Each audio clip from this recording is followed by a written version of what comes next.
Чип айтты. Кемпирабад суу сактагычындагы сууну 900 белгиден өйдө көтөрбөй турган кылып сүйлөштүк деди. 900 горизонталь мындай түшүндүрүп. Ошондо 1000 гектардан ашык жер ачылат.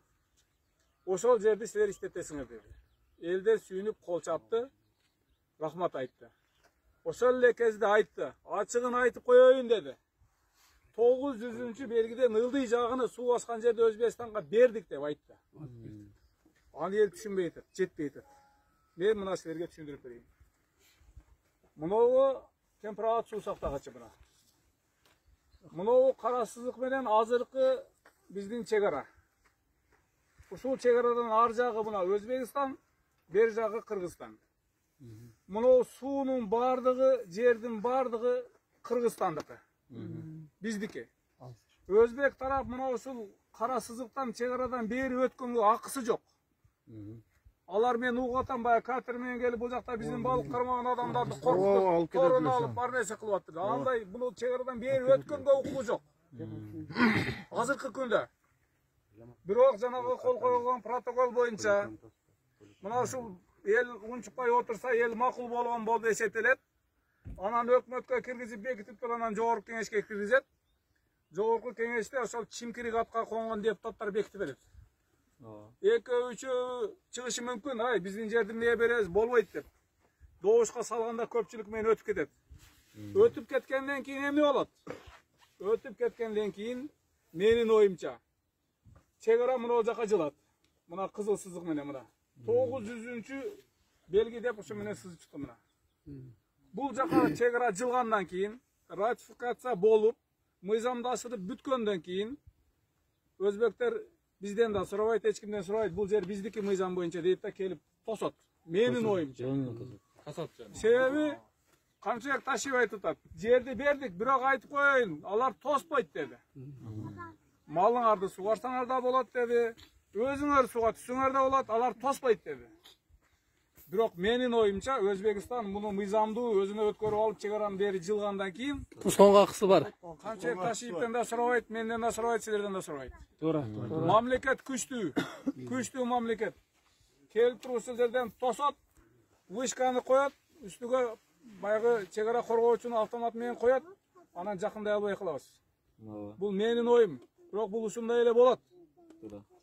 Себеби Өзбекстан буга чейинки келишимди аткарган жок. Мына ушул Кемпирабад суу сактагычы курулганда Өзбекстандын суранычы боюнча пахта эгиндерибизди көбөйтөбүз, пахта өндүрүүнү көбөйтөбүз деп сурангандыктан макулдук берилген. Келишим боюнча сууну сактоого, ушул жерге сууну сактоого гана уруксат берилген. Суу азайган сайын, жер ачылган сайын жер биздики болуп калган. Ошондуктан чегара мына ушул жерде калган. Эгерде биз жерди Өзбекстанга өткөрүп бергенибизде өзбектер ошол жактан чегараны сызып алмак. Чегара мына ошол жерде турат, азыр ошондон бери өтө албай атат, көздөрү кызарып атат.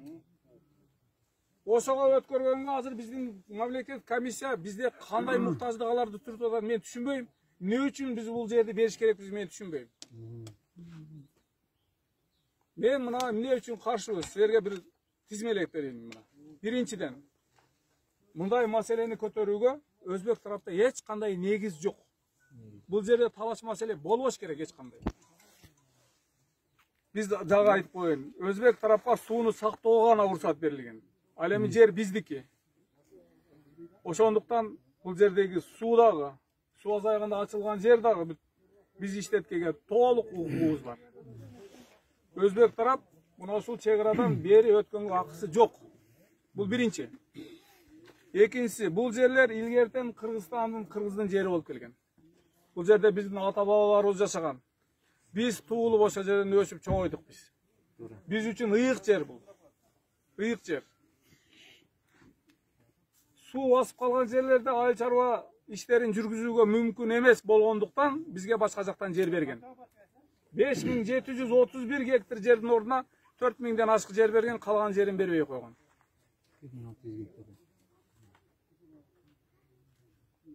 Мен ошон үчүн айтып атам, жер биздики болуп калган, сууну камоого гана уруксат берилген, ошон үчүн чегара ушул жерде калган. Түшүнүңөрбү? Дагы башка убадалары.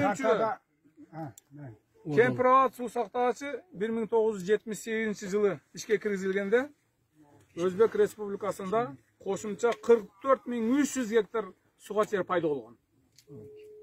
Мына пайдасын көрүп атат. Төртүнчү, Союз учурундагы республикалардын ээлешкен аймактарын тааныйбыз, чегарларын бузбоого кепилдик беребиз деп жана Союз урагандан кийин түзүлгөн келишимдер боюнча достук келишими, түбөлүк достук келишимдери боюнча ушул Союз кезинде кимдин аймагында эмне курулган болсо ошолордун менчиги болуп эсептелип калат. Ошон үчүн бул жерде Тосмонун дагы жарымы биздин аянтта турат. Биздин чегарада. Дамбанын бул жерде суу Тосмонун дээрлик жарымынан бир аз азырагы биздин аянтта турат, биздин аянтта, биздин Кыргызстандын жеринде турат. Бул жөнөкөй жер катары каралбаш керек. Бул стратегиялык объект катары каралбаш керек. Андан тышкары ошол Союз кезинде 2 ГЭС курулган бул жерде иштеп атат азыр. 2 ГЭСтин жок, 2 ГЭСте биздин үлүшүбүз болуш керек. Ошон үчүн бул жерлерде, бул жердин үстүндө суудагы Тосмонун ошол жарымы биздин территорияда турган бардыгы биздики, Кыргыз мамлекетинин менчиги, Кыргыз элинин менчиги. Бешинчи, ошол ГЭСтер боюнча айттым.